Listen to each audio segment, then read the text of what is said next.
അസ്സലാമു അലൈക്കും വറഹ്മത്തുള്ളാ. ഇന്നത്തെ വീഡിയോയിൽ പറയുന്നത് നമുക്കെല്ലാവർക്കും ഒരു തവണയെങ്കിലും വന്നിട്ടുണ്ടാകുന്ന സംശയമാണ്.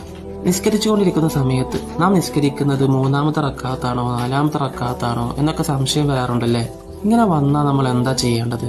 കിതാബിൽ കാണാം, അങ്ങനെ സംശയം വന്നു കഴിഞ്ഞാൽ നിസ്കരിച്ചുകൊണ്ടിരിക്കുന്നത് 3 റക്കാത്തോ 4 റക്കാത്തോ എന്ന് സംശയം വന്നു കഴിഞ്ഞാൽ ആ സംശയമെല്ലാം ഒഴിവാക്കിയിട്ട് ഉറപ്പുള്ളതെടുക്കുകയും ശേഷം സഹവിന്റെ സുജൂദ് ചെയ്യുകയും വേണം. അങ്ങനെ ആലോചിച്ച് നോക്കുമ്പോൾ ഉറപ്പുള്ളത് കിട്ടുന്നില്ല. എങ്ങനെ ആലോചിച്ചാലും 3 ആണോ 4 ആണോ എന്നുള്ള സംശയത്തിൽ തന്നെയാണ് നിൽക്കുന്നതെങ്കിൽ കുറഞ്ഞതിൽ പിടിച്ചുകൊണ്ട് 3 എന്നതിൽ പിടിച്ചുകൊണ്ട് ശേഷം ഒരു റക്കാത്ത് കൂടി നിസ്കരിച്ച് 4 പൂർത്തിയാക്കുക.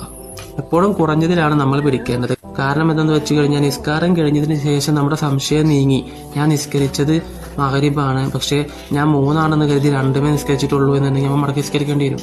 എന്നാൽ നമ്മൾ കുറഞ്ഞത് കരുതിക്കൊണ്ട് റക്കാത്ത് കൂടുതൽ നിസ്കരിച്ച് ഇപ്പൊ മഗ്രിബ് 3 ഉള്ളല്ലോ, നമ്മൾ 4 റക്കാത്ത് നിസ്കരിച്ചിട്ടുണ്ട്, പിന്നീടാണ് നമുക്കത് ഓർമ്മ വന്ന് ഉറപ്പായത് എങ്കിൽ അത് കുഴപ്പമില്ല. നിസ്കാരത്തിൽ റക്കാത്ത് അറിയാതെ കൂടിപ്പോയത് കൊണ്ട് കുഴപ്പം വരാൻ പോണില്ല. പക്ഷെ നിസ്കാരത്തിൽ റക്കാത്ത് കുറയൽ ഉറപ്പായി കഴിഞ്ഞാൽ നിസ്കാരം എന്ത് ചെയ്യേണ്ടി വരും? മടക്കി നിസ്കരിക്കേണ്ടി വരും.